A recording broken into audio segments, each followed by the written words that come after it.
got everybody. Am I in here? You are now. There I am. Hold on. We got a little less than me, a little more of the other guys. All right. Way around. Evening, everybody. Happy Sunday to you. Happy Easter also. I'm looking at some chat coming in. I see Dakota Joe here. I see Jam Pollock here, Eric's Adventures, Jeff Abram. Guys, gals, if you can let me know if you can see me, hear me okay, I'd really appreciate it. Steve S. is here. Greg Moose, happy Easter back to you. Dave Thomas, same to you. Karen C. Everett Vanderhyde saying Lima Charlie, loud and clear. Captain Crow saying good evening. How's everybody doing? Happy Easter. Thanks for being here, guys. Super stoked tonight. I'm back, you know where. I mean, look behind these guys. You can see what's going on. Doesn't take a rocket genius to know where we are. We're in Dreamweaver in Ludington. I love being here.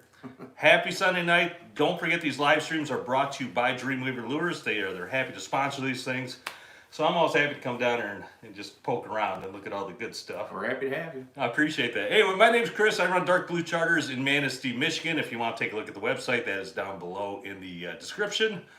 I'm joined by two of the best on the water tonight. You guys all know Scott. Scott, thank you again for having me and for being here again. Scott Argetsinger, general manager here at Dreamweaver, also runs his own charter.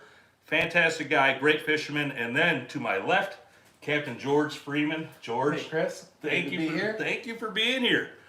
George is one. When you think about guys around the water who have that clout, George is one of those guys. So I'm really thankful to have both these guys here. But tonight we're going to talk about meat rigs.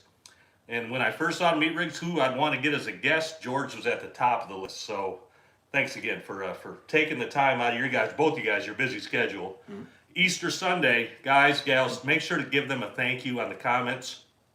George, you run a great charter here in Ludington, Freestyle Charters. What's your website? Freestylecharters.com. Okay. You got any openings? I have, I think, 2 days left in August. Yeah, I don't have any left in August. Yeah, and I've got a few in July, but May and June are pretty wide open right Okay, good. Yeah. So if you want to get on board with George and go out there and just run one of the best trips you're ever going to have, freestylecharters.com. If I remember, I'll put a link down below. And George also does an amazing fishing report almost daily on your website. I do daily on my website. Yeah. Well, every day I run a charter. Yeah. I put a fishing report on there. Talk a little bit about where I'm catching them. I don't be too specific about the spot because I used to, but then I'd get out there and there wouldn't be any room for me. So I give a general area about where I'm fishing, but I talk about what I'm using, yes, where I'm running them, how I'm running them, and also I put a picture up, good or bad or anything. I put a picture up of each day's catch. You do. You're always very open with all that information. I go on your website quite often through the summer and just see what's going on with you. I mean, I know I could call you, which would be great. I don't want to take up your time. You're too busy out there catching fish. Yeah, if you want to check out a great fishing report, check out George's website. It's amazing. He does a great job. I'll put it at that. But let's see who we got here. We got George. Is your wife here? Yeah, Mandy's on there. Is she? There's Mandy. Yep. Hey, Mandy, good to see you. Thanks for letting Scott come out tonight on Easter. M. Lige is here, Brian Lytle's here, Ricky Pierce is here, Chad Kaplan, Matt Presidents. Matt's a great guy, strong supporter of the channel. Tim Potter, there's Mandy again saying triple trouble. Accurate, right? Accurate. Knows us too well. Yep. Who we got from LaPorte, Indiana? Barry Lowbody, I believe. Brian Waters is here, Matt Crane. Super excited about this week's episode. Great. Yeah, we're going to talk meat rigs. We're going to talk about we're going to break it down to the basics. That's what this show is about. Back to basics. We're going to take it right down, strip it down, tell you guys how we run them, what we run them behind, speeds, time of the year, things like that, colors, some of your favorites, some of my favorites, some of Scott's favorites. But a little bit of housekeeping to do before we get into that. Last week, Scott did a great giveaway on the channel for a great bunch of Dreamweaver goods. The winning person on that was Jordan Harris. He picked 172, and the magic number was 171. Nobody picked 171, so Jordan Harris, you are the winner. Would you please send me an email, christangletackle@gmail.com. I will get your address from you. I'll get that shipped out to you, and you'll go out and you'll catch a million fish, guaranteed. Guaranteed, not guaranteed. Absolutely. Somebody sent a super chat. Chad Kapla, thanks for supporting the channel, buddy. It's really nice of you. Thanks for the donation. You're always on here, Chad. I really do appreciate it. But Jordan Harris, you're the winner. Say congrats to him, please, everyone that's on here. Also, Purple Taco Fly Supply has their new 2022 fly kit available now. It's on their website, purpletacoflysupply.com. We were just talking about them last week, Scott and I. What great people they are. Leroy is actually on here right now. Oh, is Leroy here? Yes. Oh, great. I seen his name scroll through. Hi, Leroy. Leroy. How you doing, buddy? Good to see you, Leroy. Thanks for being here. But yeah, if you want to get the new recipes, or just the new kit rather, for the 2022 flies, it's available on the Purple Taco website. Grab it. You can tie up all those flies. I'm telling you right now, that moldy lemon fly that's in that kit, that's going to be a really, really good fly. And you also got my secret weapon fly in that batch also. Also, fish hawks. Check that out. What's that? So we're gonna have to check that out. It's going to be a good one. Fish hawks are still on sale at Tangle Tackle, tangletacklecompany.com. That link is down below also. The X4Ds are gone. Let me put it this way. If you buy a fish hawk from Tangle Tackle, if you buy the X4D, they're gone. You would have gotten a $100 gift certificate. But the X2s and the X4s are still there, but they're going to go quick. You're going to get a $50 gift certificate if you buy one of those from that shop, from the shop. So why not save money? Why not get a gift certificate, right? Yeah, right. So yeah, they're still available. Yeah, and if you're going to spend money on anything in fishing, first thing I'd buy is a fish hawk. I say that all the time, George. It's funny because I always say if you told me I could only keep one piece of electronics on the boat, it'd be the fish hawk. The fish hawk and the autopilot. Yeah, and the autopilot. Yeah. Yeah, I think more marriages are saved by autopilot than anything else. Yeah. Yeah, the autopilot's very important. But yeah, the fish hawk is extremely important. Yes. Extremely important. And if you don't know what a fish hawk is, you want to check more information out on that, we got a bunch of videos on this channel where you can do just that. All right, we've got 126 people here. Thanks to everyone for being here. You're taking time out of your Easter Sunday to be here. We got a lot of people coming into the chat. So here's what we're going to do, like usual. We're going to talk about the meat rigs. We're going to talk about the rigging, how we use them. George even brought some meat strips to take a look at. We're even going to talk about brining a little, I think, and how you can preserve your meat strips. But if you have any questions, please, please, please wait till the end. I'm going to say go ahead and throw your questions at us. If you do it now when we're talking, we're not going to see them come in because we're going to be jib-jabbing back and forth. We're not going to be able to read the comments while that's going on. So please wait to the end. I'll let you know when we're ready to do that. Guys, anything good on the fishing report? You guys hearing anything? Perch fishing, the only good thing ever. Yeah, it's pretty slow. The Yeah. water, I see Yeah. something on there that says video is gone. Video is gone. Guys, let me know if you still got the video, please. Yeah, perch fishing, and there's been a few browns caught, a few lake trout caught, mostly around the harbor area where the water's a little bit warmer. Good. But that's been it. Okay. No, it sounds like our video's still good. It might have just been just one person may have lost their feed. So all right, no, everybody's still good. So you said a few browns showing up though, George? A few browns. That's good. I always like to see a few browns show up. Right around the harbor area, and then Yeah. some south of the project. Okay. Along the shoreline there. Right up in the sandbars, I'm sure. Yeah. Yeah. All right. Hey, hot baits. Mostly stick baits. A lot of Rapala stuff. Yeah, yeah. you know. Yep. My favorites to run for browns, of course, are Rapalas, stick baits. That I think it's called the Glow Ghost or something like that. It's like a iridescent pearl silver. Boy, that thing really, really gets them good. Scott, what about you? Hear anything good on the fishing report?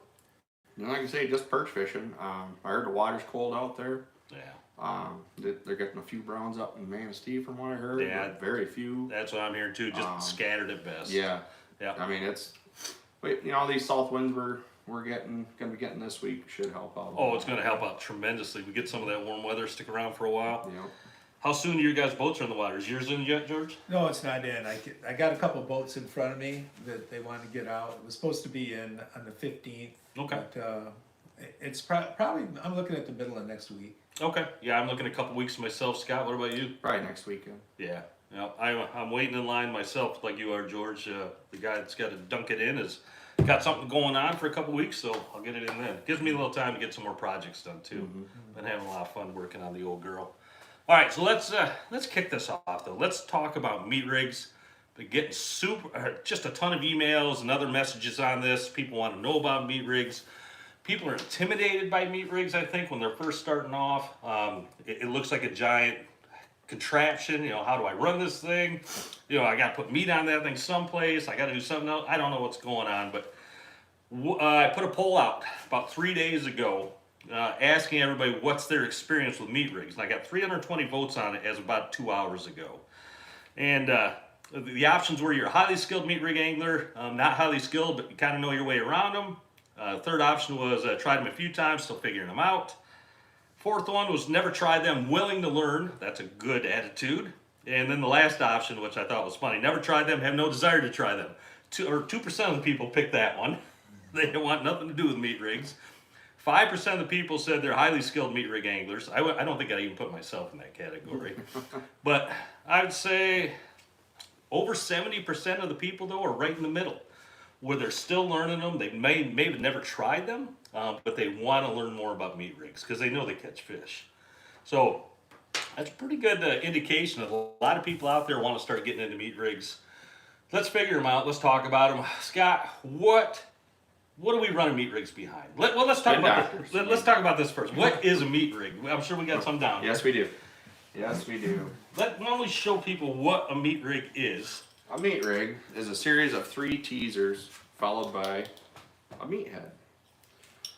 And usually what we do, this is just taken out of the package, guys, so we can, you'll actually see kind of what you have to do to set it up. There's a little bit of stuff that we don't do when we make them. And one of those things is flare out the skirt. Yep. That's a big thing. I think it adds to like vibration in the water, like a sound. I don't know. Yeah. Yeah. It does make a difference, I think, don't you, George? For sure. George, I've heard you talk about that in the past too. You know, it's just about a lot of it has to do with vibration and sound, flash, things like that. Mm-hmm. So, especially early in the morning. Yeah. You know, first thing in the morning, you don't have to worry about being too stealthy when it's in the dark there. And first thing in the morning, you want something with attraction. Oh, absolutely. I'm going to back that camera up just a little more, guys, so we get a little more view here. But while Scott is taking those apart on the teasers, you want to do the same thing here on this tail section on here. Now, when you put your bait in, you've got the shiny side out here, on the front side right here, and then this tail kind of covers up the back, and it adds more like a lifelike action to it. You want to take, I don't know if you guys can see this. I'll show them, yep, I'll show them to the camera. You want to take and peel these off, peel these apart, so you just don't have one piece. I've talked to some guys that, they weren't all that familiar with running meat rigs, and they saw these on here, and they just didn't like the way that there was one solid piece there. Well, they don't really give instructions on the package about this. So you want to take and peel these off. Now we're going to put I've brought some meat here from last year. I've had it had it curing, and we're going to stick a piece in there, and then I'll show you something else you want to do with this by peeling these apart.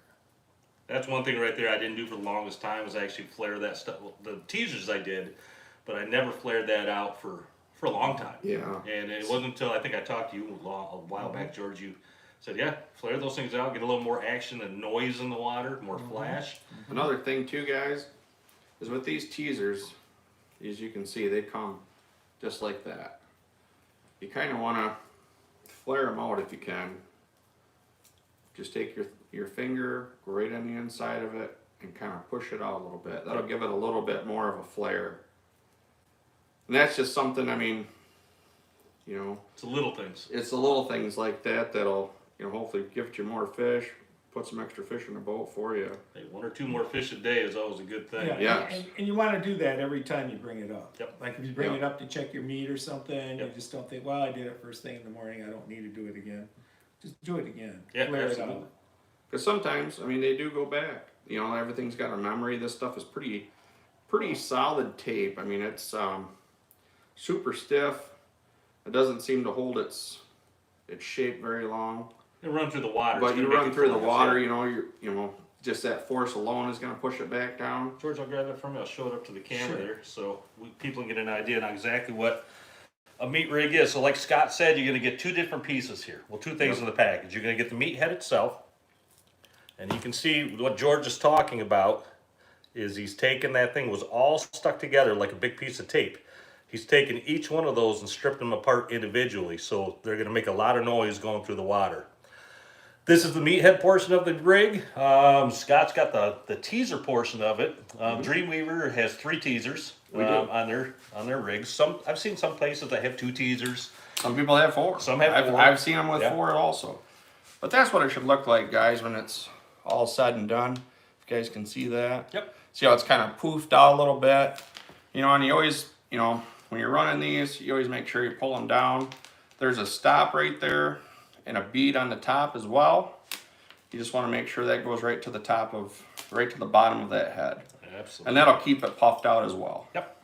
And then if you've never run a meat rig before, you'll see on the meat head, and we'll show this here more in a moment, but that's where the meat strip, and when we say meat, we mean fish. We mean a Yes. strip of fish. Yep. And it could be ballyhoo, it could be lungfish, it could be herring, could be it could, herring, you could know, be alewife, yep. could be a multitude of things. George has some here, we're going to show here in a little while, but they fit perfectly into that little spot right there.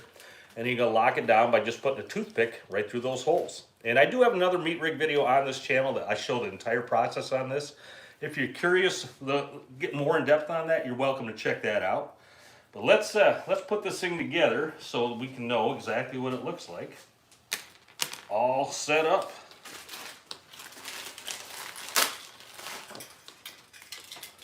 So what I'm going to do is at the tail end of the teaser section, there's a barrel swivel. I'm going to open up that swivel on the meat head. I was going to put it right there. And look at me, I just made a meat rig. And that is the entire thing set up front to back. It's what, about 46 inches? By the time it's all said and done, I think it's right around 40. I mean, it's long. About 46. It's pretty close to 46. Yeah. And I'm 6 feet tall, and that's almost my whole wingspan. So yeah, it's pretty tall. Now you're gonna put that behind a flasher of some kind.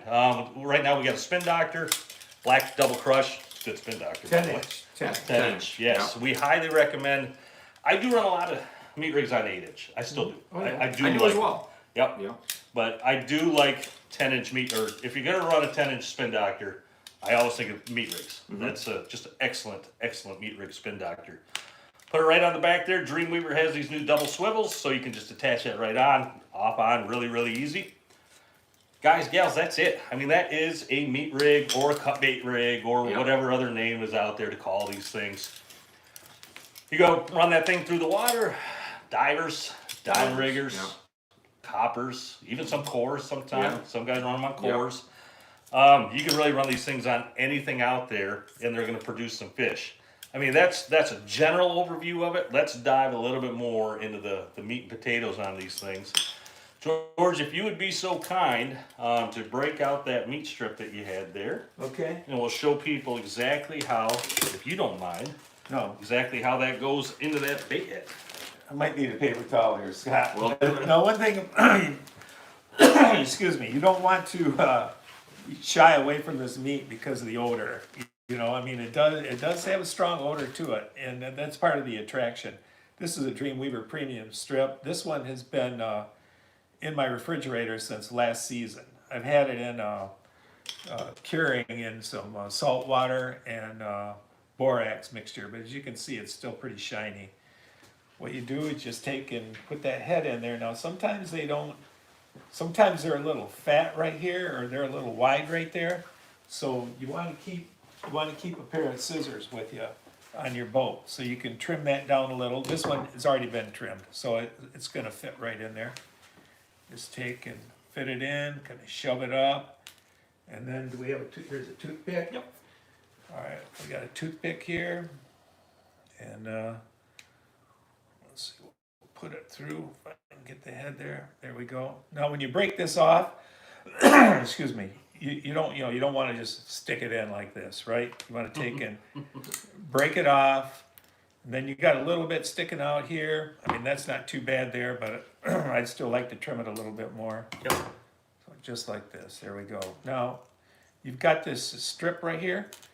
This strip is a little wider than the bait. So what I like to do is peel a couple of these, or you can cut them off, a couple of the outside ones.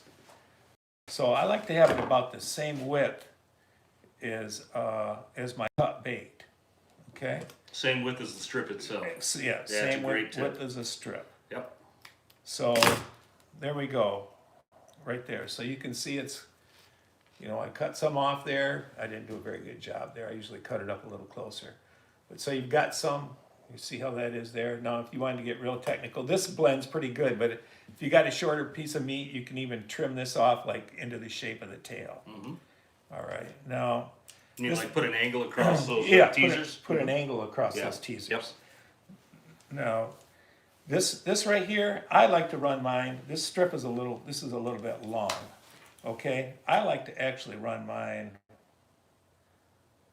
about like this. I like to have that, because if you have it like right behind it when it's rotating, that treble hook can get caught in your piece of meat. Yep. And then the whole thing just, you got That's another great tip. You got a big mess. Get that hook back behind the tail. Get that hook back So you're behind the just you're tail. gonna avoid any possible disaster. Now, usually, after you will run a meat rig for a while, excuse me, and you catch a few fish on it, where you're going to get your most wear on that is right in through here.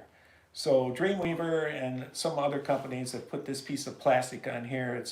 They call it a gnaw guard, so to help guard for the fish so it doesn't bite through your line. And another thing it helps with, now like I say, this strip is a little bit longer than average, but it also helps to keep that hook in place, you know? So You're talking about the gnaw guard? the gnaw guard. Yeah, All right. But in this case, our strip is a little bit longer, right? So I'll pull it back here, and then you can do, well, like I say, this one's a little short, but then what you can do is you can take and stick a other part of your toothpick in this head right here in that hole, and that'll anchor that in place so that hook stays where it's supposed to be. Now this isn't cooperating too good here, but anyway, the toothpick's a little bit big. Right. I can't cut this. There we go. Here's another tip for you. Whenever you're cutting your toothpicks, close your eyes. Yeah. Ask me how I know. Well, that one didn't cooperate very good, but there's another way to do it too. You got a rubber band here? Yes. You can take a piece of rubber band. Here's one right here that's all set up for that. So you can Okay. show them how to. Okay. All you do is just take and tie a couple overhand knots in there. In this, I don't know, you guys can see this? I'll show it. Yeah, as soon as you're done, I'll show it on the camera. Okay, Yep, we'll give them a good look at it. all right. I've done this method many times. This does work pretty good. Yeah, if you can't get the toothpick to stay in the head like what happened to me, there we go. Then you trim it off too, but then you can run this at any length you want, right here. Yeah, I'll jump in there real quick. I'll show Yeah, that to yeah. the camera, George, if you don't mind. So what Captain George is saying, in a nutshell, that meat strip is now in that meat head. And if you look, that hook is now back behind the meat strip. You don't like it up here where the meat strip is because it can get tangled in everything. When that thing's going through the water, it's really easy for that hook to just flail around. So back behind or lower than the meat itself. The toothpick went through right there. He cut it off nice and flush. I'm going to tell you this also, sometimes these toothpicks, once they get in the water and they do swell, expand, they yes. swell, they can be a pain in the butt to get out of there. Yeah. So if you trim these things like all the way down flush to your meat heads, you're going to have a you know what of a time trying to wrestle that thing out of there. So I always leave just like you did there, George, maybe a 16th or an 1/8 inch of just a little toothpick bit, sticking yeah. out. So you can get a pair of pliers on there to wrench that thing out of there. Otherwise, you've got to pull the whole strip out of there and stick it something else. It's nuts. Try breaking it out. Yeah. Yep. So that is your meat head all set up. Now what he's saying is you can put a toothpick down through this top part. There's another hole right there where the line goes through. and that will help anchor that hook back further if you want to do it that way. Another way that I do is there's a hole right there where the line comes out. If you can wedge a toothpick in there also, that will work. Or, like he's done here, just taking a rubber band, tying it right around the line, and that will help hold that at length. Just make sure you trim off the rubber band when you're done. A couple other ways that I've done it, I've run beads on these before, like 4 or 5 beads. That works pretty good. I've done the toothpick. I do like the surgical tubing though on Dreamweaver products. Yeah, we get a lot of feedback on that. It seems to work really well. It does. One thing with that tubing that you can do as well, if you know, say if you know the hook isn't quite in the right place, is you can actually move this tubing on here as well. You can actually pull it up or push it down, and it'll slide that hook. Yeah, lengthen it out, shorten it up. Yeah, whatever you want to do, you know, with that. I mean, absolutely. So everybody, there is your meat rig or cut bait rig or whatever you want to call it. I mean, that thing is set up, ready to go. Spin doctor, flasher, rotator, whatever your choice of flavor is. George, you mentioned 10-inch spin doctors. I love 10-inch spin doctors for meat rigs. I also fish 8-inch. I know, Scott, you fish 8-inch also. We were just talking about this before we started the show. Paddles. Meat strips or meat rigs behind paddles. And that's something you guys, you said you don't do often. not very often. I've tried it, and it doesn't seem like it works as well for me. Okay. You know? Yeah. Yeah, I know that there's a few captains on Lake Ontario that have very good success running behind big paddles. But I've got a tip from one, Captain Pete Alex, Vision Quest, and you know, he'll run a leader off the back of his paddle, and like 17 to 23 inches to get that back further. So when that paddle's back there whipping around, I guess it kind of slows that action down a little bit on your teaser rigs. Yep. But I just got a lot of confidence in the Spin Doctor, and then also these Okies right here. The Kingfishers. The Kingfishers, Okie Flashers. This is a real good one with that moo right there. Yes. Yep. Also, I do make a little bit, like I'll put a couple extra swivels a lot of times behind this, just to give it a little more, you know, a little more lead behind this flasher. But these are the two, the Spin Doctor and the Okies are the two that I run. Both are excellent. My meat rigs. Yeah, both are absolutely excellent. I have run paddles on meat rigs before. Last year I really started getting in more and more, and I had some decent success with it. I had more success when I was fishing them deep, like way below the thermocline, way below the break. That's where I was having the majority of my success. You know, big black paddle, Dreamweaver 11-inch black on with white crush paddle with a black meat rig. That black meat rig that you guys make is, I forget what that's called. We used to make one that was called Silver Addiction. Yeah. The one we make right now is called Black Mamba. That's the one. Yep. Yep. Had really good success on that last year. Like I said, down deep. So, what are we doing? I mean, we just talked about this a little there, George. You touched on it. Color of meat rig to color of flasher. Something you think's important. Something you think that, you know what, you can take any flasher, any meat rig, throw them together. You're probably gonna catch fish. I always try to match it myself. Yeah.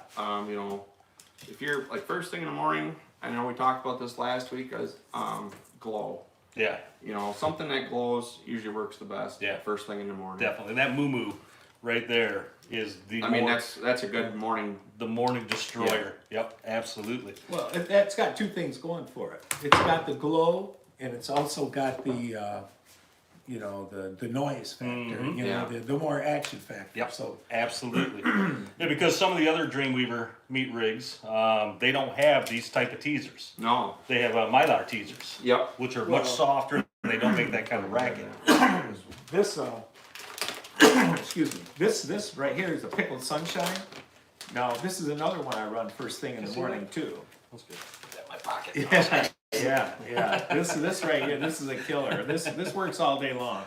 All right, and it works especially good in the morning. Now, what this has going for it is the glow, and you know, the skirt glows, and then there's a glow bead in here too. And hold that right to the camera so everybody can see. Yeah. That is the Pickled Sunshine rig. I mean, for me, that is my favorite. Yeah. That's absolutely my favorite. The Pickled Sunshine from Dreamweaver. Like George said, there's a lot of glow on those teasers. It's the exact same fly as the Pickled Sunshine fly, just in teaser form on the meat rig. And that's got a really, really bright UV meat head in there. where the moo that we just showed has a glow. So a couple different options there also. But you'll see, like they were talking, these teasers here, they puff out like a big umbrella, where these are going to be much quieter in the water, a little more, you know. But they got the glow full. They do, and they got the great colors going too. So color to color, you think that's, I'm thinking important. I try to match up like glow to glow, like the moo with a double crush meat or spin doctor. That's a great matchup. Anything that has UV heads on it, I try to go with a really bright spin doctor, like a Dragon Slayer or the double slick, you know, something along those lines to match those up. This is probably our next teaser that we usually always run. This is what they call a UV teaser. And this one just has regular Mylar in it from Purple Taco. This is one of the ones we call Blue Glow. Works great. It's got the glow head, got the UV on the front side. It's got blue and glow on the back. Works very well. Anytime you can put glow with something, it'll run all day. Absolutely. You know, a lot of stuff like that can run all day. Yep. That moo, even though it's a glow, that thing will still stay down for me. If it's going, I'm going to keep it down. Oh, definitely. Yeah, that thing will catch fish all day also. All day long, especially down deep. Yeah. Yep, definitely. You know, you're asking about colors and stuff. You know, if a person's just starting out with meat rigs, this I mean, with running meat rigs, this black with the crushed glow on it, that's one of the standards you want to have. Absolutely. Another one is your white slick here. And I like to run a white crush also, but I run this white slick with that pickled sunshine on it. That rig works all day long. That is my go-to. Sunshine, you know, whatever. And then we don't have one here, but the green, the 10-inch green with the white crush on it. And then of course you can't forget about Kevin's girlfriend. Yeah. That's another standard. Now all these right here, there's different meat rigs that work well behind them. The pickled sunshine is one. Your moo works good. There's another one we don't have out here, but the froggy meat rig, you can run that behind.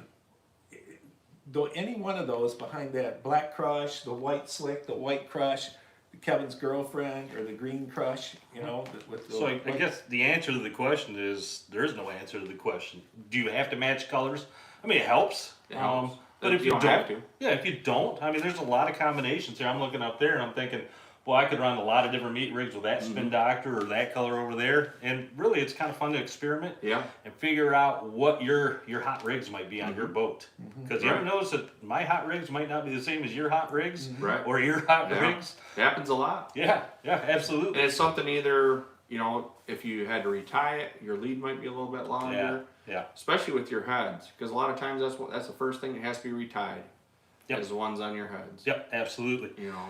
So colors are important, but don't be afraid to throw some mix and match in there that you might not thought of. If it doesn't work for you, this would work right here. It sure would work. I know that works. Yeah, absolutely. So we touched on meatheads a little while ago. I mean, we've been talking about them, but what's a characteristic, or what do you look for to know that you got a good meathead? Oh, it spins. Yeah, I mean, but is there anything like in particular? How do you guys test your meatheads? I guess what I'm trying to say. Stick them right in the water. Yep. You know, you should have a good slow turn. Yeah, you know? I like a little flip to it. Yeah. You know, a little like this. You know. Yep. If you're going like that, that's not really what you want. Yeah, you're you not want gonna it. get that. Either slow down or you want to do something with that head. You want to bend Yeah. that head a little bit. So I look for, I do the same thing. I'll just throw it down next to the boat in the water and I'll watch that head flip over, and that's exactly what I look for, George, is just, it'll crawl up and fall down, crawl up and fall down.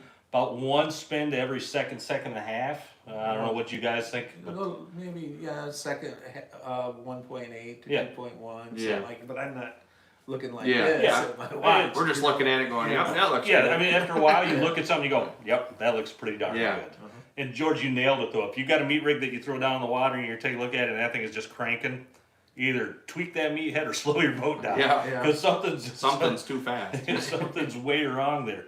Now, Dreamweaver meatheads are kind of, they're unique in the sights that you can actually bend that tail on there Yeah. to adjust how that thing might be rolling. If it's not rolling enough, you can Yep. put a little more bend into it. If it's rolling too much, you can take a little bend out of it. Yeah. A lot of meatheads don't have that option. But you have to be careful with these glow heads, though. Yeah. Because these glow heads, They're very hard. They're very hard. You want to warm these up a little bit. I mean, you don't want to stick a lighter right there and torch it, you know. But you want to try and warm this up a little bit before you bend it. Otherwise, you could break that tail off Yeah. on it. But it's a great meathead, you know. I haven't really had any problems with those glow heads. They run great right out of the package. They do. Most every Dreamweaver I take right out of the package run really well. You guys ever use any other meatheads though? Other meat rig companies? The John King head I've used. I used to, my first relationship with, you know, when I first started making meat rigs, I did it myself, and I was using Reese Davis heads. And, Still real popular. yeah, they're still real popular, but I think they've changed ownership, and some people say the heads are a little different now. Okay. But I've still got a bunch of the old ones. Well, I hooked up with Big Water Tackle with George Gerard when he owned it, and he sent me some meat rigs, and that's all I would run was the Big Water Tackle. Good. They're good meat rigs too. Yeah, They really and, are. It's changed hands a couple times. I Yeah. don't really have a relationship with a new owner, but yeah, they still make good meat rigs. Their Green Mile meat rig is still one of my go-tos.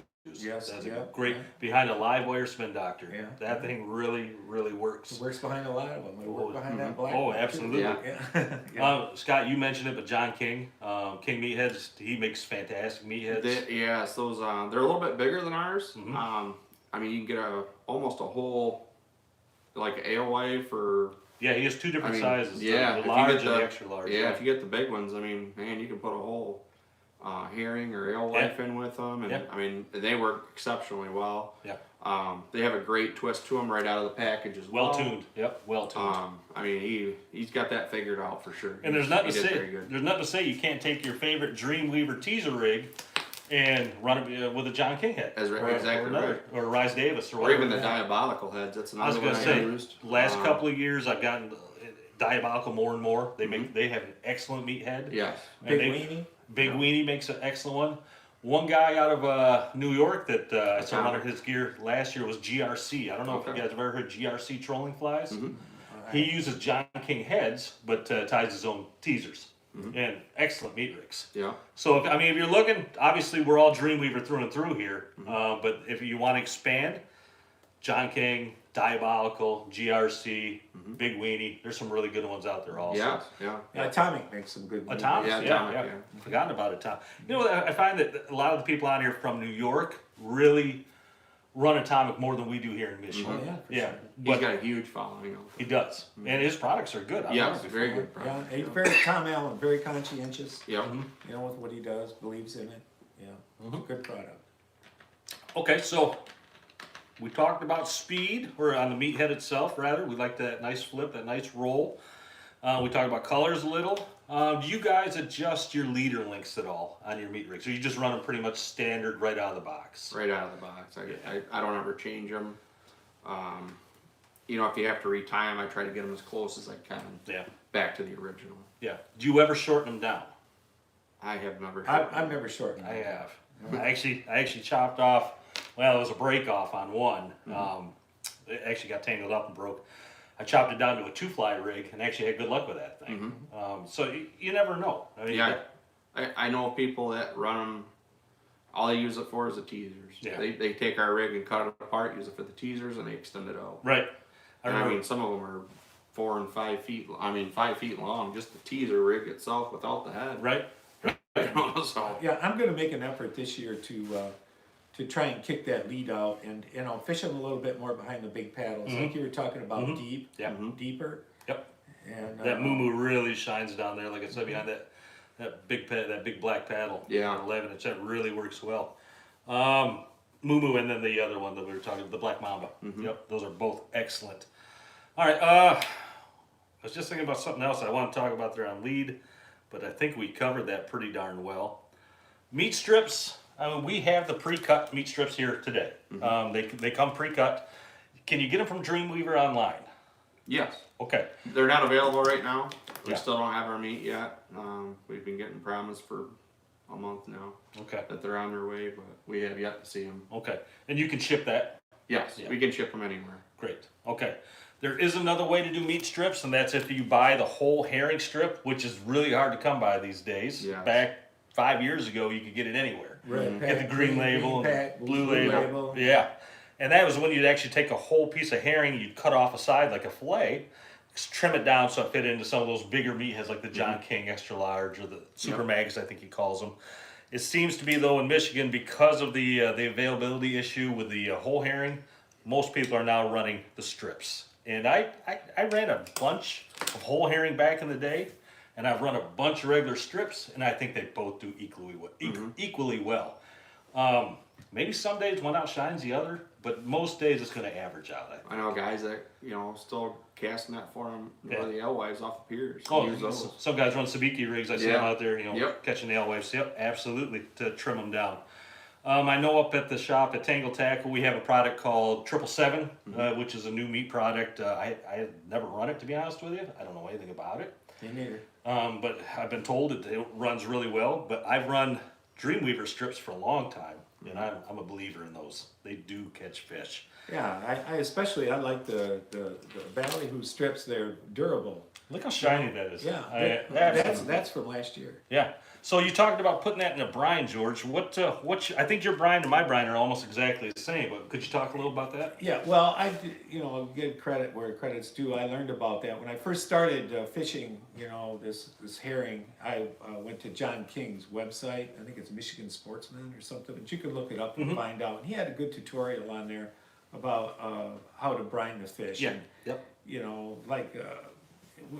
just take like a handful of borax and a handful of salt and throw it in there, maybe a little bit more borax than salt, and just shake it up, and there you go. Yeah, and it really helps those scales stay on those meat strips. It firms them up, Yeah, that's toughens from them back last up year. and it makes it really durable. Now, when you get these, most of the time they're going to be frozen. Do you guys think you have to refreeze, or you can just keep them in the freezer or in the refrigerator? I keep them cold. Yeah, You know, just keep 'em cold, yeah. You don't want to leave them out in the sun, but I have a little cooler that's that's my bait cooler. And what I'll do is take one of those freezer packs, that you see, the blue ice or whatever, Right. that fits in the bottom of it, and I just put it in there. Yep. Do you put it right back into your brine when you're not using them, or do you When just... I'm not using them, yes, I Yeah. put them back in my brine. I put it back in the brine. I've got that brine right in that Same- cooler. It same fits here. in there. It's Yep. a small container. Yep, yeah. that's what I like to do also. Make sure you don't leave them out in the sun. Make sure you don't leave them in the cooler and forget about them by accident. Yeah, And that's sitting out in the sun. They Make will s- spoil. Don't leave them on your dash in your truck.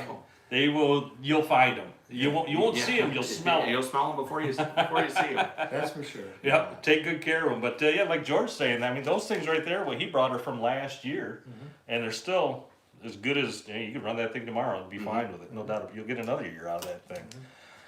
Speed in the boat. I think this is a topic that a lot of people they think that you have to go super slow for meat rigs. You can't do anything else. I can't run other rigs because I'm going so slow for meat rigs. What do you guys think on speed? I mean, I always run 2 to 2.2, up to 2.4. I mean, it all depends on the day. I mean, sometimes they like it faster. Sometimes they really like that head flipping. Right. But I mean, it all changes. But majority of time, it's 2 to 2.2. That's my go-to also. And we talked about that last week. That's my starting point. 2.0 to 2.2, maybe 2.4. George, what do you think? Well, I'm a slow troller. Naturally, I troll usually a little bit slower than most people. Okay. But I used to start, when I first started fishing these, meat rigs, I was always using a 10-inch spin doctor. I wasn't so sure that they could, that an 8-inch would pull them, good. But I had a lot of friends that, they had 8-inch spin doctors and they didn't want to go spend a bunch of money on 10-inch spin doctors, so they were putting them behind the 8-inchers, and they were Right. still catching fish too. Yeah. And so, I thought, okay, well, I didn't want to be the pioneer, but if other guys were doing it, well, I could do it too. But I like to fish these big 10-inch spin doctors. I like to run them a little bit slower.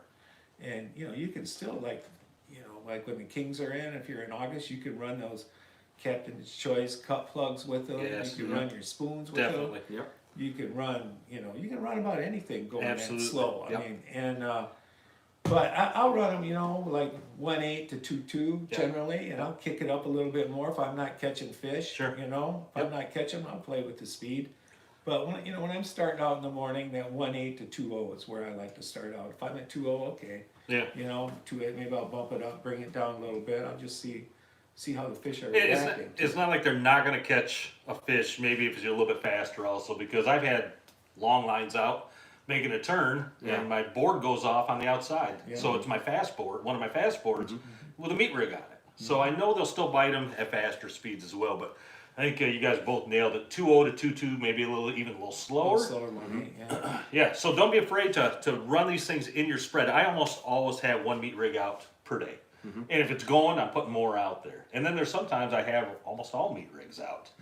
People talk about, and this is it's a phrase that I heard a long, long time ago, and I was like, what the heck does that even mean? Meat program. I got a meat program Yeah. going. What is a meat program? Well, What was it to you, George? I know what it is to me. well, what to me, what a meat program is you're running a lot of them. Yeah.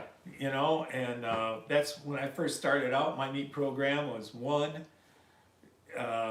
10-inch Mountain Dew Spin Doctor with a what the heck did I have behind it? Like a UV on ice big water meat rig. Yeah. Okay, that was my meat program. That's your meat program. out back on then. a Right. out on a 400 copper or down on the shoot rigger. You know, later in the day after fishing kind of slowed down. Well, I started catching fish on that, so then my meat program was I started running a couple on my low divers. Yep. You know, and then I started putting one down on the shoot rigger, and so you know, and then I got where I was running an awful lot of meat. Yeah. You know, about on everything. Yeah. And success was good. You know, I don't know if it was because I had more scent or more meat rigs or whatever. But that's what they wanted. You're also figuring it out too. Yeah. I mean, the more you run meat rigs, the more you run them, the better you're going to get at them, and the more fish you're going to catch with them too. Scott, I'm sorry, George. I was just gonna say, but nowadays, you know, it seemed like about 3-4 years ago, it was, man, they were just tearing that meat up. And now it's not necessarily a guarantee like it used to be for me. Yeah. You know, I still catch a lot of fish with them. You know, and my typical meat program now in August would be, I just got them on my low wires to start the day out. Yeah. Maybe the shoot rigger, but most of the time I got a big paddle or a fly on that Right, shoot rigger. right. But I got 2 10-inchers on my low divers. Yeah, that's normally where I start mine almost too. every morning. So that's my meat program in August, and then I build from there. Right. If they're just smacking the meat that day, then yeah, throw Yeah, more put out them on there. my high divers, Yeah. put them out on my deep coppers, Maybe put them on the on the corn. riggers. Absolutely.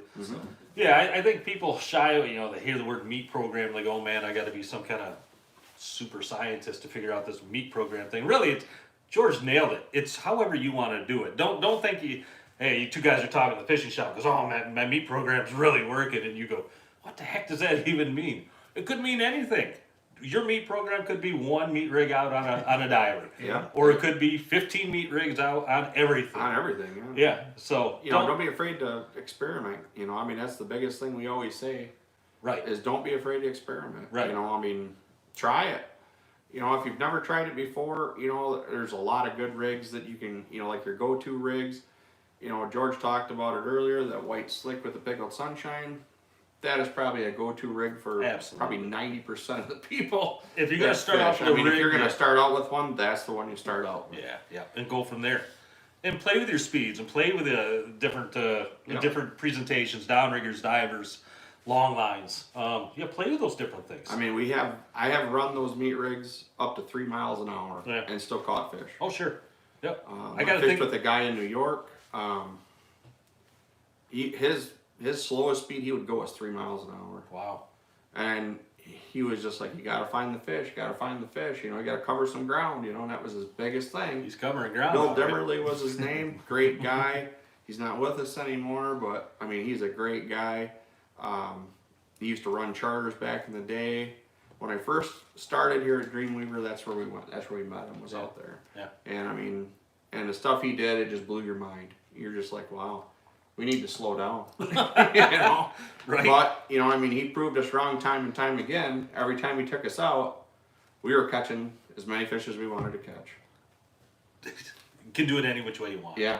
And like it's I whatever said, you feel comfortable. if I'm getting a bite on my outside board, and that's got to be 2.5 to 3.0, maybe even more than 3.0 sometimes. Sometimes. They'll hit them.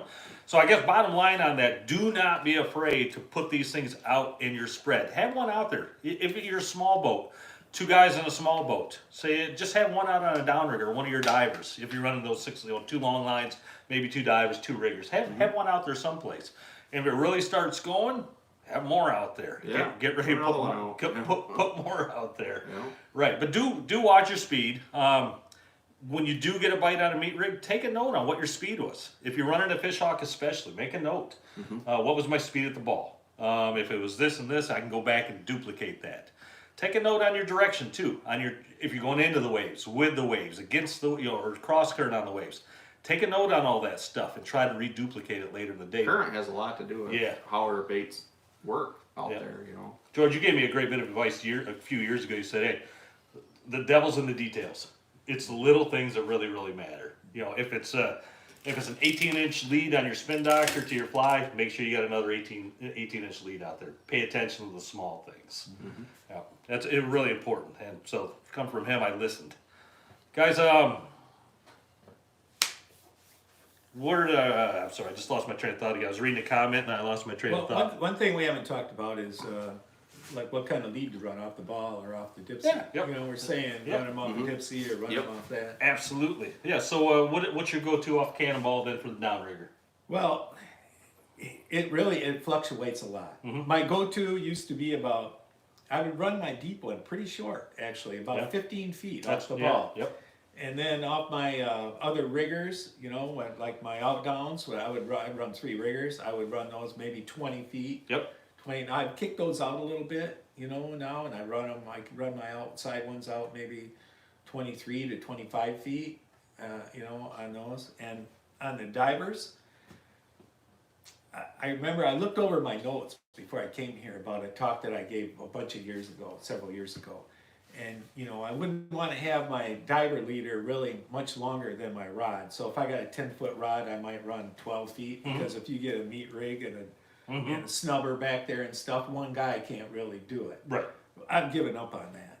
Now, my diver leaders are 23 to 25 feet long. Yep. It is a 2-man operation. It is, definitely. Yep. So 18 to 20 feet from each, Scott. I think we did. I talked about that. 18 to 20 feet. And he's absolutely right. It's a 2-man operation because somebody's got a hand line and somebody's got a net. And somebody's got to drive the boat. And one thing that we've, on Paul's boat when I worked with him, one thing that we always did, the customers enjoy that, being part of that. Yeah, absolutely. Have them hand the rod off to their buddy, Right. have them grab a hold of the line, just tell them what to do, hand line it in. A lot of captains don't like that. Yeah. But people really like to be part of catching their own fish. Of course they do. know. Yep. And I would say you're welcome to try netting. I just gotta, I just gotta make sure you just follow. Watch me for a second and make sure you can see what I'm doing. But 18, 20 feet on my divers. You said 15 feet on the cannonballs when you're down there deep. Yeah, when I'm down there. And I'm about the same, Scott. Yeah, that's about what I'm into. About 15, usually around 15 to 20 feet at the max, probably for me. Right. What about when the therm climbs up, or maybe you're running just your downriggers up high, 40 foot of water? You gonna lengthen that back, or are you gonna keep it still around 15 feet? I usually run mine back a little further. But actually when the thermal climbs up like that, I don't run a lot of meat rigs off my. Right. I'm running flies and Absolutely. when it's up that high, I'm not running a lot of meat. Now I'm always, if the thermal climbs up here, I've always got one, depending on how deep the water I'm in, but I always got one down in the cold. Yeah, absolutely. So up high there, I'm usually running something a little different, maybe spoons or 8-inch spin doctors with flies, or maybe some plugs. Right. When it's way up there, but I'll still have a meat rig or something way down deep. Excellent point. Yeah, I'm the same way. When it's up that high, more plugs or spoons. It's what turns into more of a spoon program for me. I always like having something down there at the bottom also, where they. You always mark fish down there in that cold water. And I tell you what. Big kings like it. Yeah, cold. big kings like cold water. If you want to do well in a tournament, have a meat rig or two out there, because I've always found the biggest fish that we normally take come on meat rigs. Meat rigs and plugs seem to get the bigger fish. And it's probably because you're fishing it deeper, where those mature adult kings are probably lying down there, waiting to feed. Meat rigs are a great way to get some big fish in the boat. I was catching up on a couple comments here. Make sure we're good. Gary Lethorn says, when I was in the Marine Corps, I left a box of squid in the trunk of my car. My car stunk for months. Wow. Yeah, don't do that. Yeah. That's not a good idea. Oh. Chris Old says, I'm surprised you noticed the smell. How could you not? Oh, what else we got?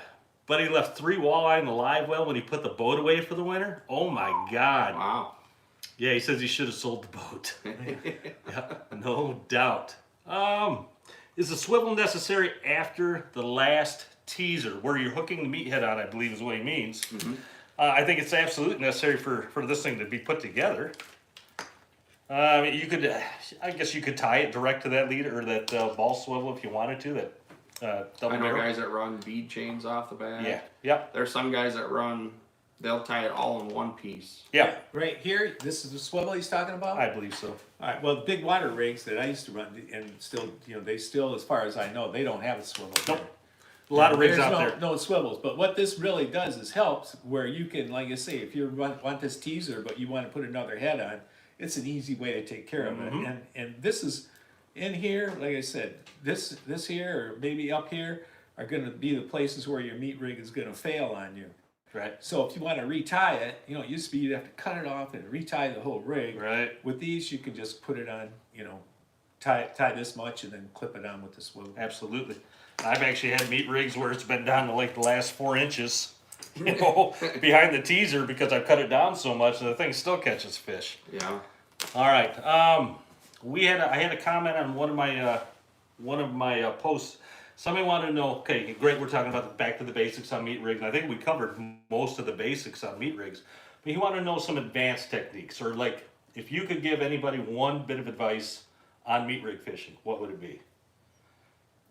One piece Oh, of advice. yeah, I got you, didn't I?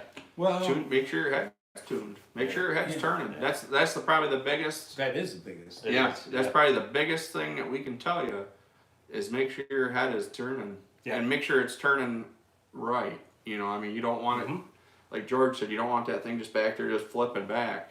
You want it to have a nice slow roll, or just, when it gets to a certain point, just falls down. Everybody's different, but you do need a slow roll on that. I'm a firm believer Check in 'em. that. I always check my meat rigs if it's a brand new one, Yep. or if I'm just putting another one back in the water. I almost always check them just to see what that thing's doing on a roll. And I've even had them where the meat, if it swells up, Mhm. you have to trim the meat. Yeah. And a lot of times, if that piece of meat is very heavy, it'll cause that thing not to turn. Oh, absolutely. Yeah. Yeah. Watch the tuning. Watch Yep. the I think That's the biggest thing on a meat rig that probably anybody could tell you would be always make sure that head is turning. Yep. And sometimes I'll even take the spin doctor or rotator right off and I'll stick it right in the water next to the boat. I'll just put it right in the end of my rod and I'll stick it down off a downrigger rod or something, and I'll see how that meat rig is spinning. And that's something you absolutely have to do. You don't want a bad one, you don't want it goes too slow, and you don't want one that goes too fast. But one thing here, Yeah, George. okay, it's not really rocket science though. No, it's not. As long as that thing's not just, going crazy like this, and as long as it's not just back there, not really rolling, you want to see it going. Mm-hmm. And you can play with the boat speed a little bit on that. But most of the ones that I take out of the package, these Dreamweaver ones, they're running good. They do run good. Yep. Absolutely. But you're absolutely right, George. That's something I touch on all the time is don't overthink things. Yeah. Don't, because you could lay awake at night, because I've done it, thinking about, what do I got to do to I got to get more fish in the boat. Don't overthink things. Just go out there and try it. If it looks like it's running good, it's probably running pretty darn good. Yeah. If you want to sit there and dwell on it for the rest of the trip, it's easy to do because I've done that too. Get it out there, make sure it's running right, and you just have the confidence in it. All right, yeah, that honestly, that would have been my tip also for advanced meat rig. Other than run deep. I do like running them in the cold water, well below the thermocline. If the break's at 80, I'll probably have one down 120 or more. You get it down there where the big fish are going to be laying down there waiting to feed. Down in the ice box. I would say that. I would put one down in the ice box. And meat rigs will They're that rig that will get you that one or two more fish after the bite stops. Yep. Because most of the time you are going to be running a little bit deeper on big presentations, big spin doctors or big paddles. You know, it'll get you that one or two more fish of the day. So that's another great tip I would say is when the lull sets in, when the bite turns off, get a few meat rigs down deep. Get them down where it's going to be nice and cold, and you're probably going to pick up one or two more bites. Yeah, and what I tell people, like when you're first starting out, because meat rigs are expensive, all right? The meat's expensive, the meat rigs are expensive. You already got the spin doctors, or you already got your flashers because you're running flies behind them. Right. But just like you said, have some confidence in it, and just put one down and one rod. Just trying to figure out about that one rod, and just play with it. And one of these times you're going to get it to click, and then you go, oh, okay. What did I just do? Yeah, and so then you try something else and try some combinations, and and like you do with any other bait, you can play with the speed a little bit. And I think that's why people they give up on meat rigs too quickly, because you're not going to get fish on a meat rig every day. No. There's days when that is your best bait, but there's days I run meat rigs and I don't get any bites on them, but I still got them out there. Yeah. But I think people sour on them a little too quickly because I ran it all weekend and I never got a bite on the darn thing. Well, maybe the meat bite was off, or maybe you were doing something else that wasn't Maybe quite you weren't right. using the right color. You're Absolutely. trying that black one all the time when Right. you should be had a white one down. Maybe it could be a anything. chrome. Yeah. I mean, time of day. I mean, that's Right. that's important as well. Yeah, and that's another great point right there is brighter days. We talked about this last week. Brighter days, high shine. UV, flash, chrome, blinding lights. Darker days, I like the darker colors, like the black with the white crushed. Purples, I really like on darker days. Alter those things back and forth. You're going to get more bites that way also. I like the white with the black with the white crush on it too. Yes, Dark absolutely. day. Absolutely. But don't sour on meat rigs so fast where you just never want to go back to them. Because you're going to all of a sudden have that day where everything just clicks and you're going to just have a great day on the water and you're going to catch big fish too. It's worth it. It really worth is. it. It's yeah. worth it. It's worth giving it a good solid try. Yeah. Just saying, oh, screw that stuff. I Right. don't want to use it. Yep. But And the more you do it, the better you'll get at it too. That's another thing. The more you have meat rigs out there and the more you figure it out just by watching what's going on, the better you're going to get at running them. Don't give up on them. One thing we didn't cover too was you can reuse your bait. If you do catch a fish on it, Oh, yeah. and it's not beat up at all, Right. you can reuse it. Absolutely. Or if you try it for a day, it didn't work, put it back in the brine like George was saying. Use it again tomorrow. Yeah. I mean, it'll work again. You don't have to just throw it over the side or No. I mean, if they get beat up, then you'll know. They do, yeah. They do. all right, here's something else. Now we talked about putting it back in the brine, but what I do is sometimes if I get some bait that's swelling on me, I've got a Tupperware container where I just have the salt and borax in it and no water, and I put that strip in there, and that kind of sucks some of that water out of there, where it swells it down a little bit. Now you don't want to use too much salt, but you can play with that a little bit. The more salt you put in, the more what's gonna take it out. I put too much salt in and then just have it kind of shrivel up the bait. So you don't want that. There's a happy medium. But You got beef like we're jerky saying, there. yeah, like a handful. Yep. A handful of salt, and a handful of borax. Yep. And be Put it careful, in there. just to piggyback on that, be careful if you're going to refreeze them. Don't go freezer to fridge, because after a while, refreezing and then warming them back up, it's going to destroy them all. So they're going to get real crunchy on you. I like to, just like you guys, once they come out of the freezer, I like them to go back in the fridge. Just keep them cold. Yep. Keep Excuse them cold. No, you're fine. Yeah, great points, guys. Great points. Guys, don't give up on me. I mean, honestly, don't feel like, oh, I didn't catch anything. I'm never going to use a meat rig again. If you're going to start off anywhere with just a couple of meat rigs, Scott, what would you recommend they start with? The white slick and the pickled sunshine. Yep. That's probably the first and foremost. That was one that everybody should have in their arsenal. Pickled sunshine rig, double slick was right back there. So the double slick is actually called the double pearl glow. That thing actually will glow all day long. And that's your pickled sunshine meat rig. Yep, that's number one if I was going to recommend. What's another good starting meat rig? The other one is what I usually use is the black, the black crush or black slick with the moo rig. That's another one. That's The a one that we staple set of up. mine. Yep. Another one that we haven't talked about today would be this one. Oh, the chrome killer. The chrome killer with the with the green moo rig. That's probably another one on there that, I mean, I've used a long time. Yeah. I've used that a lot. Yep. And I mean, that rig there works. And, Hold that up right there. and it works in a lot of time too. Yep. So that's the green moo. Yep. Yep. Chrome killer with a green moo. Great combination. I'll throw one out there. I already said it earlier. Live wire spin doctor Yes. with the green mile meat rig. The Dreamweaver Green Mile. Live Excellent. wire with just a green gasoline one works really well. Yeah. What's that other one called? Not the Green Mile, but it's got the Green Mile has kind of a lighter green. What's the one that's a darker green? That was the olive oil one. Olive that we oil. had. Yep. Olive oil. Yeah. Yep. That looks like a moo moo also with a little bit darker teasers. It's just Well, no, it's it's just not a really moo-moo. it's just It's a more- darker green. It's a darker Oh, green okay. than the one you were Gotcha. talking about, than the Green Mile. Yeah. So guys, gals, that's a great starting point. The double slick with the pickled sunshine, the the chrome killer with the green moo moo, and the black crush with the regular moo moo. Those are three really good ones. If you're gonna start anywhere, those three right there are gonna get you.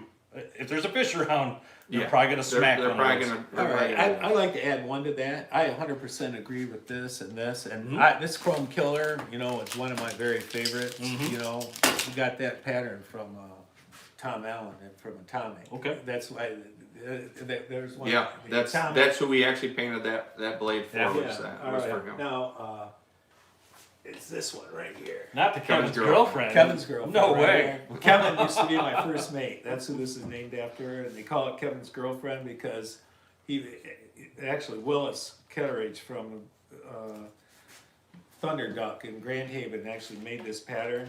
But I saw them making some here before a tournament, and I made some.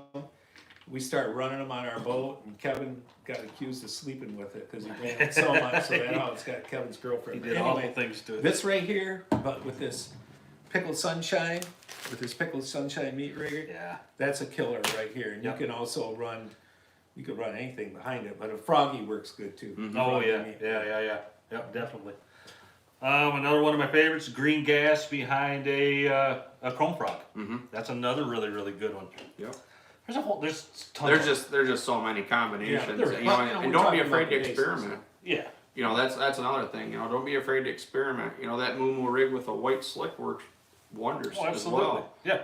I mean, So yeah, guys, gals, if you're just looking to get into the sport or get into meat rig fishing, that gives you a great starting point. I would load up some of those. It's going to get you fishing. It's going to get fish in the boat. There's no doubt about it. Anything else you guys wanted to cover before we get into the question and answer time? Because I have a feeling people are going to have some pretty good questions I here. think we pretty much I took think care of the I think basics. we got Yeah. the basics down. For Yep. Sure. Watch your speed. Reduplicate your speed. And if you get a bite on something, if you get meat rig bites going, don't be afraid to put more meat rigs out. Get them going. And George, that was a great point though you made that meat is expensive. That can be another hold offish point for people because a pack of meat is what, $8 now or so. I mean, it can be a little expensive. Yes. $8 to $12. Yeah, depending on where you're at. Use George's brine method. It's the same brine that I use also. Scott, I don't know if you do also. But I actually use Potskis. okay, I Potskis use is really the good. Yeah. Potskis powder with a little bit of kosher salt in it, and that's Yeah. what I use. Yep. So don't just toss them away when you're done with them. Keep them around. They'll last you a long time. But let's open it up to questions right now, please. If you got any, throw them out there. Let's grab a few. If we miss any, feel free to load them back up and I we'll actually see if seen we a can good catch one them. there a little while ago. What you got? Somebody was asking about running smelt in your meat rigs. Yeah. Yes, you can. Yeah. They are very soft. After you take them out of the freezer, they are super soft. So that's one of the things that the brine will come in handy with. Using with don't be afraid to put them in the brine because smelt, they're a soft meat fish. Yeah. So yeah, they will work. Somebody's asking about vegan rigs, and a vegan rig I think is like a triple fly rig. Yep. Yeah, Meatless those teasers. those work also. Yeah, definitely. Toothpick or a loop in the bead. I use the loop method myself. Where you go through the bead, come back around, go back through in the same direction, and then you can adjust it. Some people use toothpicks into the bead, so you can adjust it that way. You guys have a preference? Well, I usually try and use I use a crimp Yeah, actually. that's what But I you got to use. make sure you don't crimp Yeah, them too don't- hard, right. Because it'll chafe the It'll- line. yeah. But otherwise, I use the loop. I'll loop a bead. If Yeah, I'm in a loop a hurry bead, and yeah. make one up, If I have to don't make one any out on the crimps. boat, I loop a bead. That's what I do also. Somebody, I missed who it was, but somebody said they're going to book a charter with you this summer, George. So there you go. Okay. You won't regret it. You won't regret it. George is a great captain. So there's the using smelt in the rig. We just talked about that. What size treble hooks? Size 1s, I believe. Those are 1/0s. 1/0. Those are 1/0 VMCs that we have on those. I know we talked about that last week. Mm-hmm. What size, that you put on, your flies and stuff like that. Pretty much anything that you use on your flies, you can use it on I your run rig as well. if I'm tying my own meat rigs, which I do often. It's size 2 for me. Mm-hmm. No, I run a lot of size 2s. I think I that agree. that less weight actually helps Yep, that. I think it helps spin it. Yep. Yep, absolutely. Meat rigs all season. This is from Josh Axe. Meat rigs all season must have for 6-rod spread. Yeah, definitely. Definitely have one on your 6-rod spread. I would have one. I think of a 6-rod spread normally being 1 or 2 riggers, couple divers, couple long lines. I would almost always have one down on one of my divers. Fishing for salmon. Yeah. Yes. Yeah. If I'm fishing for trout, I don't put a meat rig. Yeah. No, but they'll still bite them. They still will. Yeah. I've caught plenty. Oh, Steelhead, yeah. steelhead. Oh, yeah. everything. Yeah. Well, I haven't caught a brown on one yet. I haven't either. I Yeah, haven't, no. I haven't either. I'd love to, though. I wish I'd catch more browns. I wish we'd all catch more browns, to be honest with you. Have to go to Wisconsin. Yeah. So Bob Hunter says, with the ballyhoo strips being darker, do they work as good as the shinier premium strips? So I think you only sell one style of strips, don't you? We only sell the ballyhoo strips. They're the same. Yep, they're the same That's what thing as premium the is. premium one are. Yeah. And if you look at the one that George brought, like I said, I mean, you can see the shine on that thing. That's an excellent meat strip right there. We used to sell the herring, or what they call the milkfish, and that was another one that we had at one time, but we no longer. They carry have a that. good shine to it. They Yeah. had a very good shine, and I actually preferred those over the ballyhoo. Oh, I ran the heck out of those things. Todd Flipmeyer wants to know what time of the year. This is a good question, Todd. What time of the year do you start running meat? I go as early as June. Yeah. I'll have one out. If the kings are here, it all depends. When the kings are around, I'm running meat. Yeah. Yeah. Yep. I might. The biggest I thing might- is the kings have to be here. Yeah. And I may start with one and pull it an hour or two later, but I almost always have one out. If we used to get a lot of kings up here in Ludington in May. Different times in May, and that hasn't been the case here lately. I mean, we had a few last year. It could be this but year. it was heavy on the few. Yeah. And some of them, they were in shallow water too. I'm hoping But it's if this year. there's kings around, I'm gonna put some meat rigs out. Yeah. Oh, absolutely. Good question though, Todd. Here's another one. Phil Quinn wants to know. I want to say thanks so much for the giveaway. I'm sorry, I'm skipping. That's Jordan Harris. Yeah, Jordan, you won. By the way, congratulations. Phil Quinn wanted to know, where can he buy that Wonder Bread fly from last week, or can you leak the recipe? I can leak the recipe. I can actually have call Leroy Dowding and have him leak the recipe on Purple Taco. He could put it right on his He website. can put it right on there. That's a great idea. The only time I've ever made that fly was for fish on bait and tackle, and they might still have some, because if they do any custom fly order, it's usually a lot Okay. to get us to tie them. So Here's another good question from T. Whipple. Are the soft synthetic plastic herring strips, like the ones there's several out there now, are they any good? And are they supposed to be infused with a herring scent? I ran them a few times last year, and I'll be honest, I didn't have much success with them. Which kind are you talking about? Mine came from a company in Canada. I'm Yeah, not gonna I say saw. the name, I yeah. can't think of the name of it. Well, I know the name. I just don't want to say it because Okay. they're an excellent product. Yeah. They're durable and they have a great look to them. I just didn't have any success with them, and it could have been me.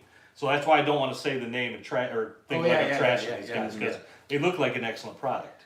Yeah. Well, what I ran, I don't know about the soft plastic, but again, the George Gerard from Big Water Tackle, he used to have a product out. I don't know if they still make it or not. Big Water. It's called felt Better Than Bait. Yeah. BTB. And and you soak it in herring oil. I had good luck with it, but I had better luck running the strips.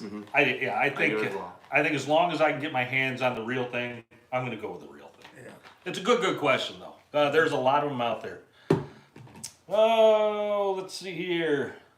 Teresa Flanders wants to know, what's the name of the powder? I'm not quite sure what you mean there. Hotchkiss the or potchkies. Potchkies. Yeah, Or- the potchkies. Yep. And then what I'm talking about is borax. It's called 20 it's not mule la- team? Yeah, 20 20 mule mule team. team. It's not laundry soap, but it's No. we call it a brightener or something. Yeah, it's a white powder. It's exactly what it is, George. Exactly what it is. team. Yeah, it works great. Yeah, that's probably what she's talking about. Good catch there, guys. Time of the year to start running meat. We answered that already. George Yelling wants to know, have we ever tried sardines for meat? I have not. I haven't either. Okay, so no. Good question, though. I mean, they might work. They No, stink. they stink. smell like, they smell like They do. Meat rigs for Lakers, you can run anything for Lakers. Yeah. Well, I mean, they work. There's no doubt that meat rigs will work for You lake trout. You catch a lot of them. you could probably run a $5 bill down there with a hook on it. Yeah, The Laker but would see, buy the it. thing is why, there's so many things like the, Like the whirligig. like you know, can run the whirligig back there, and you're Yeah. not paying the price like you Right. pay Yeah. for meat strips. Yeah. I mean, That'd be half the price. yeah. Yep. But I've caught some big Lakers and I've got some small Lakers on when I've been fishing for Mhm. salmon on meat rigs. Oh, absolutely. Oh, and then vice versa. Sometimes I'll catch salmon on the whirligigs. Yeah, You're not expecting that. Yep, yep. This is from Dave Stanchevsky. Does a stiffer strip help increase the roll better? I don't know about that. I don't think so. No, I I don't think so. don't No. think so either. No. No, I think you're going to be fine either way. If it comes out of the freezer or the fridge, whippy or really whatever, I think you're going to be fine one way or the other. That's a good question. It is a good question, though. Mark Pearson, how do you store your meat rigs? That's a That good is question. a very good question. Yeah. Oh yeah. And that's one we get a lot here. What's the best way to store them? If you got a rig that's working for you, I mean, most of the people I know store them right on the spin doctor that it's on. Yep. One of the best ways I've ever seen to do it was to put a pool noodle That's what I around do. the center part of the. Mhm. That way you got a place to put the hook, so it doesn't get all tangled up. That's the best way I've seen to run it or to store them. That's what I I don't do. know about you, George. Well, yeah, that's a real good way to store it. I've got something where I've got a piece of foam with a toothpick in it, and I can wrap that meat rig around there and then put the hook on the piece of foam. But one caution with doing that, one of my old first mates, I won't mention his name now, but we'd have a meat rig that was working really good, and I'd go to grab it in the morning, and he'd have that thing wrapped around there so tight, and the head would be sitting right in here. Exactly. Yeah. And that meat rig's not the same, no. Oh, all you Yeah. gotta do is say, just bend it back like No, I was it gonna- doesn't, no. I was going to mention that Oh, same man. thing because Yeah. I've done that. You don't wanna store it and have that head being right through here, and then it's got a whole different bend to it. Yeah. Yeah, if you torque that thing down on that pool noodle and it sits in a hot boat, guess what that thing's gonna do? It's just gonna form right to that shape. So a great point, George. Thank you. What else we got here? How do we store our meat rigs? That's great. Leroy Darling says, Scott, that would be great Okay. if you'll share it with them. Yeah. Yeah. I'll text you the recipe, Leroy, or I'll give you a holler tomorrow. I'll let you know. That's a great thing to do. Thanks for doing that, Scott. And Leroy, thank you for doing that. What else we got? How long can you keep your meat in the freezer before it goes bad? Almost indefinitely. Yes, I mean I've had some Yeah. packs in there I know for a couple of years, and Me too. Yeah, me is too. but one thing I do that is I don't keep them in the original packs, original vacuum seal packs. I like to introduce the potchkies with the kosher salt right away. Yeah. And what I'll do is I'll put 12 strips in a bag in a vacuum seal container, put some of that potchkies and salt in there, and I will re-vacuum seal them and put them in that way. Which potchkies do you prefer? I just the white, just the natural powder like they use for eggs. That's what I use. Has that krill scent to it. Yeah. I don't know if it's any better. It's what I have confidence in. Yeah. I started doing that when I worked with Paul, and just in a different way to try to stiffen up the bait a little bit. After we've been using it, and it's stuck with me, and I mean I've always done it. So BMK says a $5 bill would be cheaper. I said you could catch a lake trout on a $5 bill. yeah. It would be cheaper. It would So be, yeah. If you combine the spin doctor and the whirligig, Yeah. you're absolutely right. Good, good comment, man. Oh, what else we got? Single treble or single treble or single hook in treble, like a tournament rig. He's talking about what's our preferred method for hooking? Like a tournament rig, double hook style, or a single treble? I run single trebles. I've used the single treble before. They work good. The one thing with the single hook, if you use a single hook, they really can't get out of it. Yeah, like the octopus hook or the Yeah. sidewash, yeah. Yep. Yep. You always have to put something below it though to keep that treble hook from I think what he's talking about is like the treble with like a 4-aught octopus hook or something Yeah. in the same rig. Yep. I've done that before, and I just went back to running the single treble. Yeah. Yeah. Well, one thing about meat rigs, especially on divers, okay, you don't find this too much on copper or on your riggers, but there are days when you lose more fish than you catch, where you have those bites on there and they're there and you pick it up and it's gone. Yep. And it's gone. And I've tried a lot of things, different things to try and alleviate that problem, you know, and from running a real super light drag, even so light that I had a rubber band on the line, to running a real tight line. Now, there's a couple people that I know that swear by the double single hooks, you know, a double single hook rig on there. And they swear by them. Now, back in the day, way back when, that's how our flies used to come. The Ritchie flies and stuff, they'd come with the double singles. For some reason, I don't know, we were losing some fish, so I would take all and cut those double singles off and put a treble on the back, all right? But I will say that this year, I am gonna play with a little bit more with Snell and 2 single hooks on there and see if that makes See a if it'll difference. do something. But from now, you know, what I've been doing for years here is I just been running the 1 treble hook on there. I don't know if you guys ever noticed it too, when you're just getting back to what George was saying about, you know, that fish is back there just hammering that diver rod, and you pick it up and there's nothing there. Hit the teaser. Yeah, it's the Smacking the teasers. teasers, Yep. Yeah. Oh yeah. You'll bring it in, and sometimes that teaser is actually down the line a little Oh bit. yeah. Yeah, you can feel bite marks on the Yeah, line too. yeah. Yeah. But that's mostly on your divers. Yes, Yeah. It's on mostly your- it's all on your not on your divers. Yeah. coppers and not on your riggers. No, it's usually just on divers. That's funny, George, because I played around with that all the time also, and I went right down to almost like you said, a loose drag where you can almost just peel it off.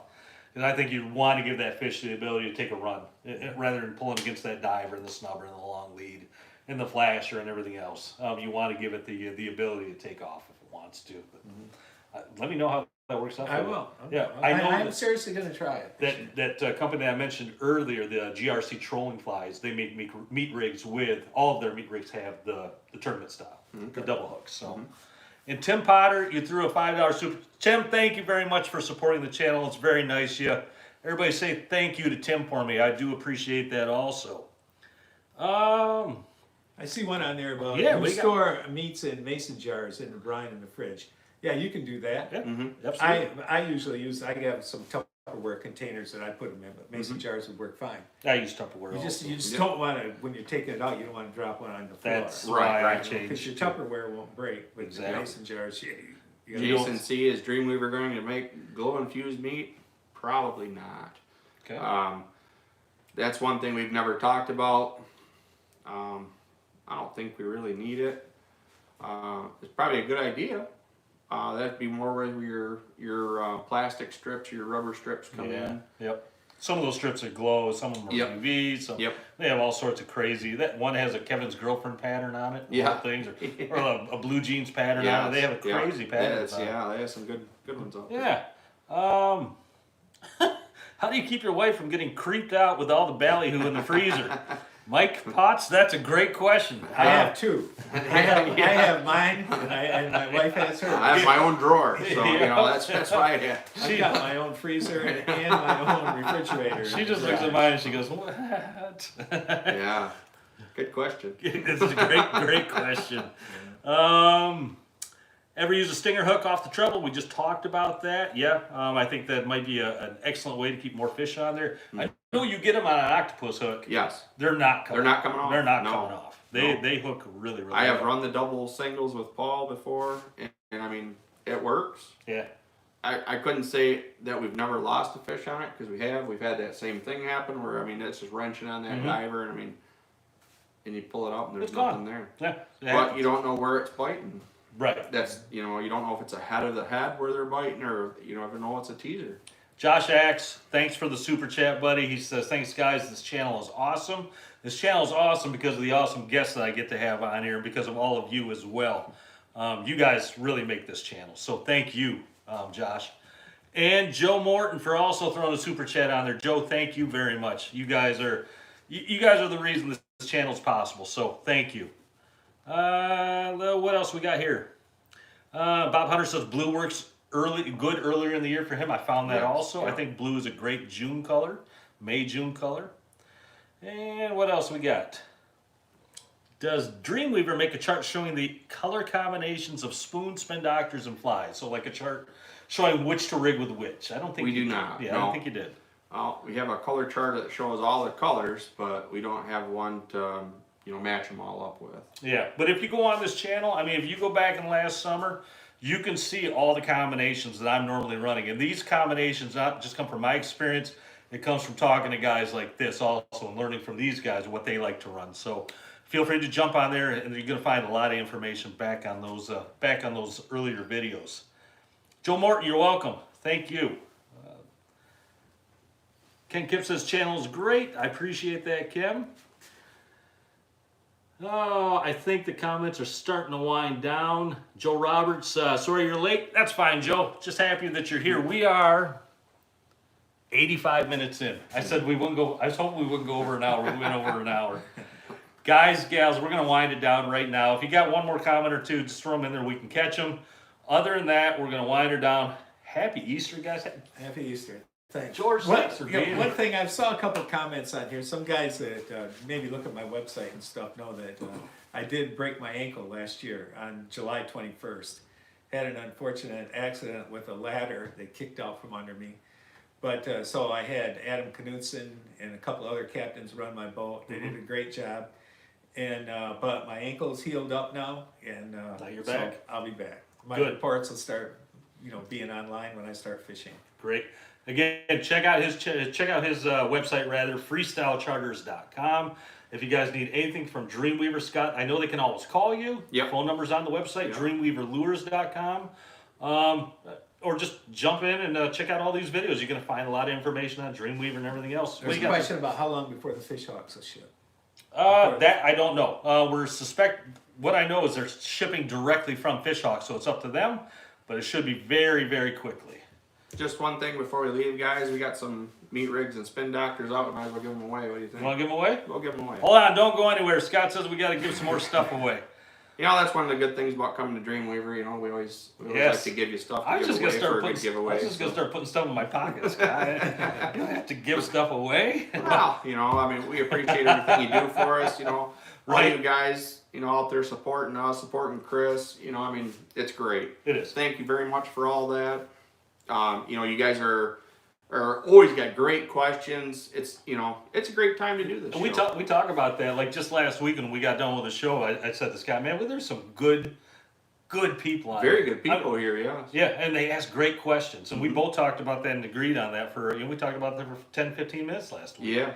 Yeah, it's not like we shut down the computer and go, bah. Yeah. No, it's, Yeah, we really enjoyed We doing had a good things like time, that. doing this, and Yeah, like I said, we every time Chris comes here, I like to give stuff away. yeah. Well, let's do that then. Okay, we're going to give away, we got a Chrome Killer, the Double Crush Black, we got a Green Moo, we got the Moo Moo. George, we're not going to give your meat strip away, though, don't No, worry. I don't think that would go over too good. We got a Double Slick. We got a Pickled Sunshine Rig. That hook is right in my thumb. There, it's out.